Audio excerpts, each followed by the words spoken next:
Happy Friday, Jets fans. I'm so pumped. Oh, this is the best time of the offseason right here. This is the crux of it, the combine. I'm going to be making a few more videos reacting to the results of the combine. I am also going to be hosting or co hosting an episode of the Jude Jets Show with Jude, who's an uber professional YouTuber way above my league. I am humbled by his invitation to be on the show. Next Tuesday, me and Jude are going to be talking combine results. However, in addition to evaluating college prospects at the combine, all these higher ups in the NFL are meeting up and the media is sniffing around. We get some nuggets, we get some juicy tidbits of information. Two that came across my screen in the past 48 hours with two potential veterans the Jets could bring in. Starting with wide receiver Amari Cooper, Adam Schefter has reported that it is likely that the Cowboys release the 28-year-old wide receiver. This was somebody that I thought it was worth the Jets pursuing a trade for, but now that he's on the open market, you definitely have to look into this. Amari Cooper has that big cap hit. The Cowboys maybe want to move on. Maybe they view CeeDee Lamb as their number one receiver, and they want to spread that money around elsewhere. Amari, again, is 28 years old, coming off back-to-back 1,000-yard seasons. Also had himself a couple of 1,000-yard seasons with the Raiders. Super high draft pick. Loved him. Absolutely loved him coming out of Alabama. Was hoping the Jets could have got him that year. And if he's not a number one, damn, he's a good number two. Damn, he's a good number two. I think he can give you number one level production. If you put him as the focal point of the offense, he would immediately become the Jets' best receiver. You have to think, with Dallas, they had Schultz and Zeke and Gallup and CeeDee Lamb and Cedric Wilson and Tony Pollard. And Dak could run a little bit. So it's kind of like in basketball when you have, a bunch of dudes that can score. All of their points per game are going to drop, as opposed to just one guy on the team who's a good scorer with a bunch of scrubs and he's putting up all the numbers. So he's not going to produce the same volume with a star-studded cast that he had in Dallas. So let's keep that in mind. Definitely worth floating an offer to Amari Cooper. I love the idea of putting him as your number one, and then Corey Davis is really suited to be a good number two. And then Elijah Moore moves into the slot where he is most dangerous.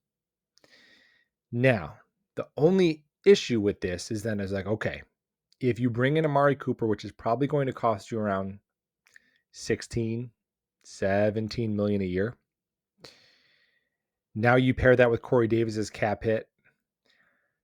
Now, are you able to bring back Berrios? Can you justify signing Amari Cooper and re-signing Braxton Berrios? And if you can't, you've upgraded the top-tier talent at the top of your wide receiver room. But now what does your depth look like? Now we're one injury away from having to rely on Denzel Mims. I think we need to go into the offseason cautiously optimistic about Denzel Mims. What I mean by that is with the hope that he can become the player that we envisioned him being when we drafted him with our second pick. But we can't expect anything. We have to plan for Denzel Mims providing no more than he did last year. We can't bank on him being any higher than fifth on the wide receiver depth chart. We just can't.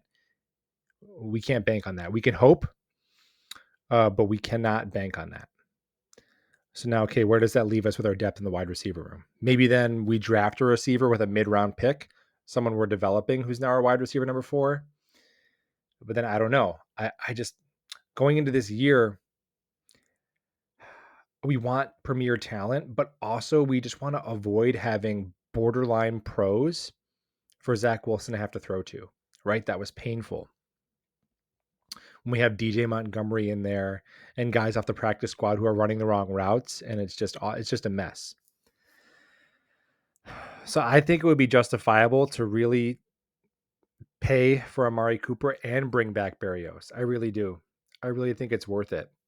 And we can say wide receiver number 4, but we know he's going to get on the field. With the Jets' injuries at receiver the past 5 years, I really think you have to invest to be 4 deep at receiver. And then your 5th and 6th receiver can maybe be some guys on cheap contracts, some rookies that you're developing. But that number 4 guy has to be a guy you know can come in and you can rely on him. So I really like the idea of bringing in Amari Cooper. And again, I love the 28 years old because he's a veteran, but still in his prime. And I think Joe Douglas, that's that kind of sweet spot, that 26, 27, 28. That's the kind of guy he's looking for. Veteran, solid pro, going to pick up the offense quickly, but also still in your prime. And now I like this better than taking a receiver at 10. I know if you take a receiver at 10, maybe you're saving some money.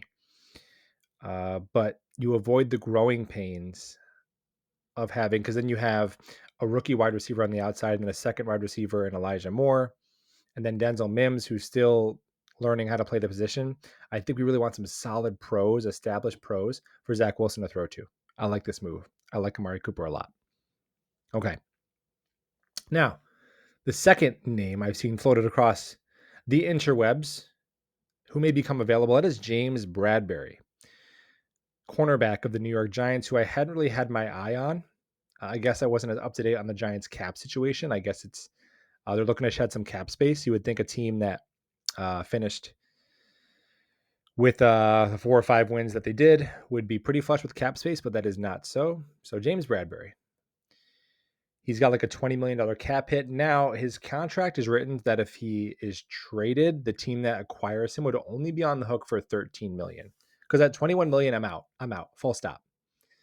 But $13 million, we have to consider this for $13 million. And the value being a quote unquote mid-round pick.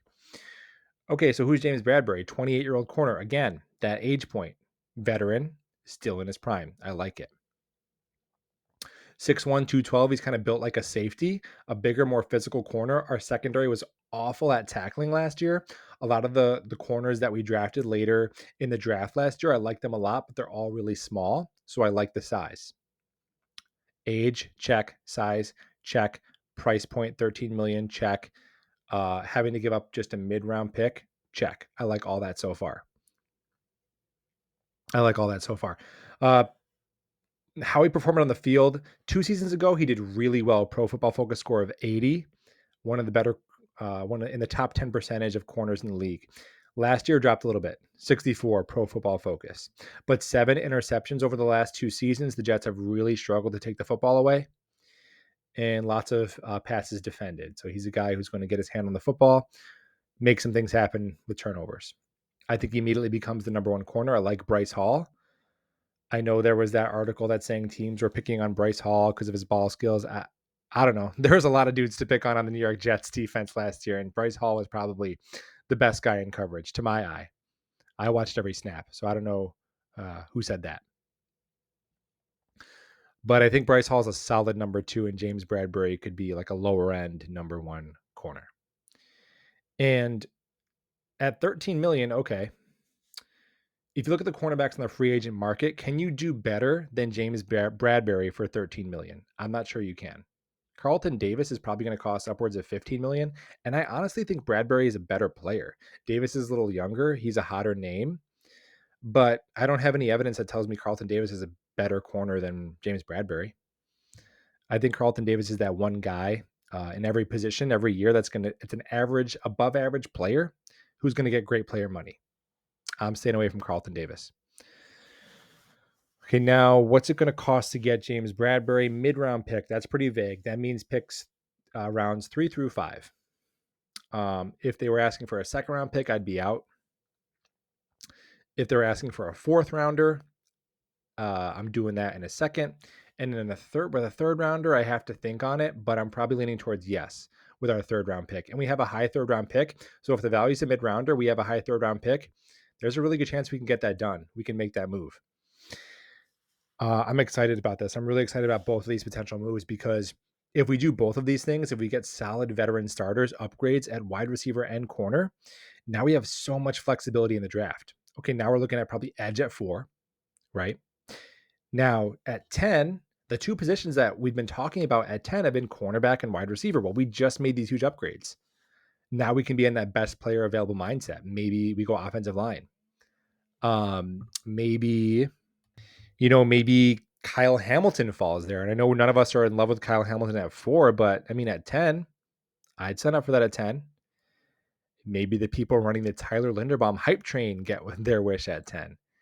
So it allows us a lot of flexibility. Okay, so let's hypothetically walk through this. James Bradberry acquired in a trade. Sign Amari Cooper. Edge at 4.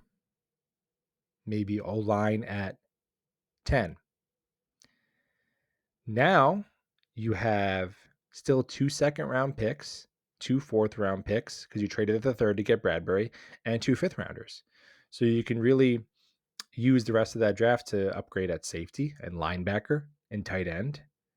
And you'd still have some cap space for some other free agents. So I like that a lot. I like these two moves a lot, especially combined with each other. They gel together. These two moves make sense together.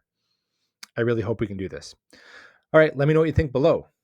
Amari Cooper as a free agent, James Bradberry as a trade chip for a mid-round pick. Let me know in the comments, and go Jets.